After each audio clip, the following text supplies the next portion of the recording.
A good morning to all of you dear student. I am Keshav, your English teacher. Student हम हमारे English का second chapter the tsunami के बारे में study कर रहे थे और हमने इसका थर्ड पार्ट का फर्स्ट जो पैराग्राफ था वो कंप्लीट कर लिया था। ठीक है, अब हम इसका सेकंड जो पैराग्राफ है वो कंप्लीट करेंगे। Many people believe that animals possesses a sixth sense. बहुत से लोग ये विश्वास करते हैं कि जो जानवर होते हैं उनके पास सिक्स सेंस होता है एंड नो, और वो जान जाते हैं when the earth is going to shake, जब पृथ्वी हिलने वाली होती है तब उनको इस बारे में पता चल जाता है।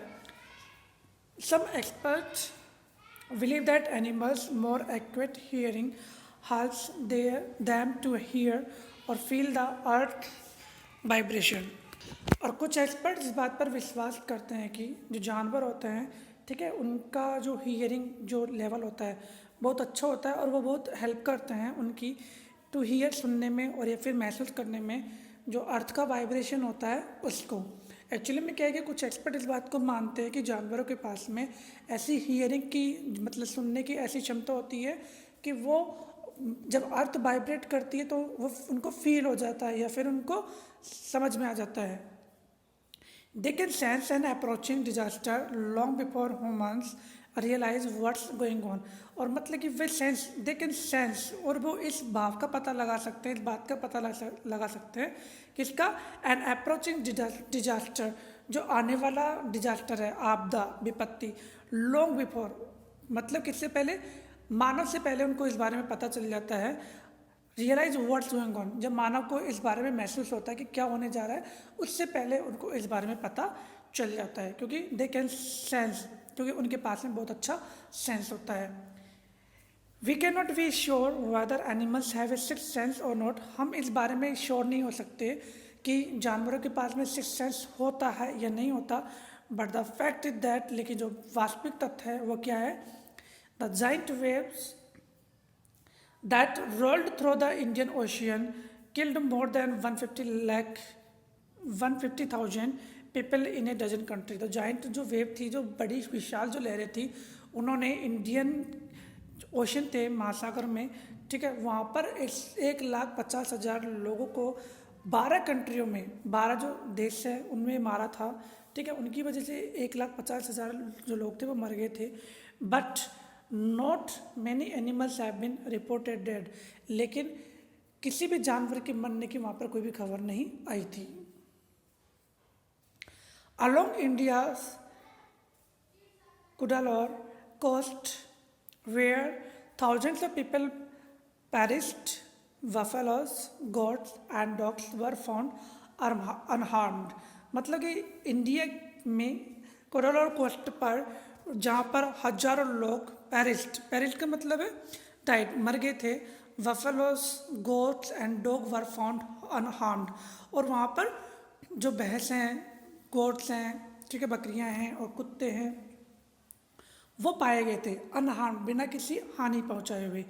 The Yala national park in Sri Lanka is home to a variety of animals including elephants, leopards and 130 species of birds. जो याला नेशनल पार्क है वो श्रीलंका में, ठीक है, वहाँ पर क्या है कि जानवरों की बहुत मतलब कि पक्षियों की बहुत ज़्यादा 130 प्रजातियाँ रहती है। स्पेसीज का मतलब होता है प्रजातियाँ, तो वहाँ पर बहुत सारे जानवर, विभिन्न प्रकार के जानवर पाए जाते हैं, जैसे कि हाथी भी होते हैं, लेपर्ड्स, तेंदुए भी होते हैं, और 130 स्पेसीज ऑफ बर्ड्स, 130 प्रजातियाँ पाई जाती है पक्षियों की, ठीक है। 60 visitors were washed away from the Patanangala beach. जो पतंगाला बीच है ना, वहाँ पर 60 विजिटर्स वो बह गए थे इनसाइड द पार्क के अंदर। But no animal carcasses were found, लेकिन कोई भी जानवर, ठीक है, कैराकैसेस, उनकी कोई भी बॉडी नहीं मिली थी, मृत शरीर उनका नहीं मिला था, एक्सेप्ट फॉर 2 वाटर बफेलोज, केवल 2 भैंस के अलावा वहाँ पर किसी भी जानवर की कोई भी बॉडीज नहीं मिली थी। मतलब कि जानवर सेफ थे, और जबकि इंसान वहाँ पर उनकी अधिक मात्रा थी वहाँ पर। About an hour before the tsunami hit, मतलब कि सुनामी के टकराने से 1 घंटे पहले, people at Yala national Park had observe 3 elephants running away from the Patanangala beach. मतलब कि लोगों ने देखा था कि 3 जो हाथी हैं वो पतंगला बीच से रन कर रहे थे, भाग रहे थे, दौड़ रहे थे।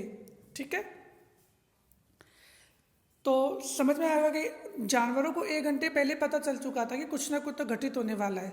ठीक है, मतलब कि उन्होंने हिंट दे दिया था इस बारे में कि हाँ कुछ घटित होने वाला है, लेकिन कुछ लोग समझ जाते हैं, कुछ लोग उस बात को नहीं समझते हैं। A Sri Lankan gentleman who lives on the coast near Gal said his dogs would not go for their daily run on the beach। मतलब कि श्रीलंका का जेंटलमैन है जो कि वहाँ पर रहता है, कहाँ पर, गैल कोस्ट के पास में रहता है। शेट उसने कहा कि his 2 dogs would not go for their daily run on the beach, मतलब कि वो हमेशा जाया करते थे कहाँ पर, बीच पर, लेकिन उस दिन नहीं गए थे दौड़ने के लिए बीच पर। They are usually excited to go on this outing, और वह हमेशा क्या एक्साइटेड होते हैं, मतलब कि हमेशा उत्साहित होते हैं बीच पर जाने के लिए। ही सेड उसने कहा, लेकिन उस दिन पता नहीं क्यों नहीं गए। But on that day they refuse to go, लेकिन उस दिन उन्होंने जाने से मना कर दिया था। And most probably saved his life, और संभवतया उन्होंने मेरा जीवन बचाया था। ठीक है, उनकी वजह से मेरी भी ज़िंदगी बची थी, क्योंकि उन्होंने जाने से इनकार कर दिया तो मैं भी नहीं गया, इस वजह से मेरी भी लाइफ बच गई। So now we have completed our lesson. Okay, अब हम इसके टेक्सचर क्वेश्चन के बारे में स्टडी करेंगे, जो कि हमारे पास में 1st, 2nd, 3rd, 4, 5, 6। ओके, हम इसके टेक्सचर क्वेश्चन के बारे में स्टडी करेंगे। इससे पहले आप एक बार लेसन को अच्छे तरीके से रीड आउट कर लीजिएगा। स्पेलिंग एंड मीनिंग कहीं पे भी प्रॉब्लम आ रही हो, आप उसे प्लीज़ एक बार लर्न करने की कोशिश कीजिएगा। You can use vocabulary dictionary, कहीं पे भी कोई भी स्पेलिंग समझ में नहीं आ रही हो, आप डिक्शनरी का यूज कर सकते हो, या फिर आप प्रॉब्लम बुक में नोट डाउन कर सकते हैं ताकि हम डिस्कस भी